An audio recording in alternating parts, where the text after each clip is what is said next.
بڑے مہربان اور سب سے زیادہ رحم کرنے والے اللہ کے نام سے شروع کر رہا ہوں۔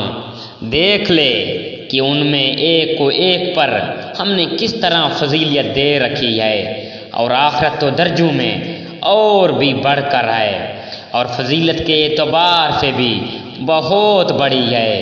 اللہ کے ساتھ کسی اور کو معبود نہ ٹھہرا کہ آخرت و برے حالوں بے کس ہو کر بیٹھ رہے گا، اور تیرا پروردگار صاف صاف حکم دے چکا ہے کہ تم اس کے سوا کسی اور کی عبادت نہ کرنا، اور ماں باپ کے ساتھ احسان کرنا۔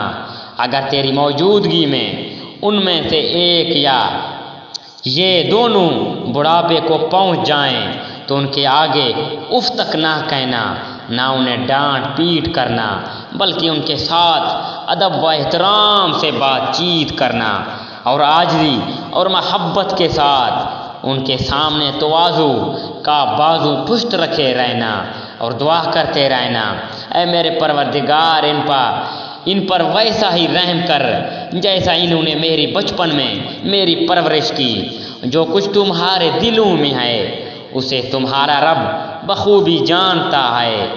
اگر تم نیک ہو تو وہ تو رجوع کرنے والے کو بخشنے والا ہے، اور رشتہ داروں کا اور مسکینوں اور مسافروں کا حق ادا کرتے رہو، اور اشراف اور فضول خرچی نہ کرو۔ فضول خرچی کرنے والے شیطانوں کے بھائی ہیں، اور شیطان اپنے پروردگار کا بڑا ہی ناشکرا ہے۔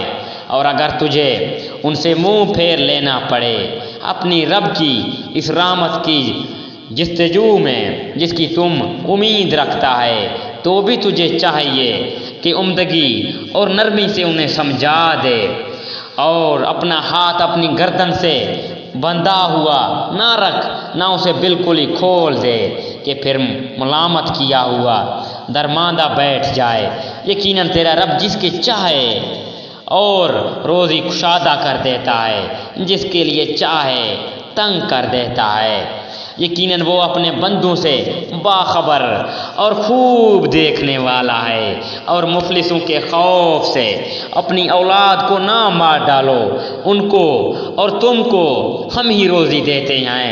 یقیناً ان کا قتل کرنا سب سے بڑا کبیرہ گناہ ہے۔ خبردار، زنا کے قریب بھی نہ بھٹکنا، کیونکہ وہ بڑی بے حیائی ہے اور بہت ہی بری راہ ہے۔ اور کسی جان کو جس کا مارنا اللہ نے حرام کر دیا ہے، ہرگز ناحق قتل نہ کرنا۔ جو شخص مظلوم ہونے کی صورت میں مار ڈالا جائے، ہم نے اس کے وارث کو طاقت دے رکھی ہے، پس اسے چاہیے کہ مار ڈالنے میں زیادتی نہ کرے، بے شک وہ مدد کیا گیا ہے۔ اور یتیم کے مال کے قریب بھی نہ جاؤ، اس لیے اس طریقے کے جو کچھ ہی بہتر ہو، یہاں تک کہ وہ اپنی بلوغت کو پہنچ جائیں، اور وعدے پورے کرو، کیونکہ قول و اقرار کی باز پرس ہونے والی ہے۔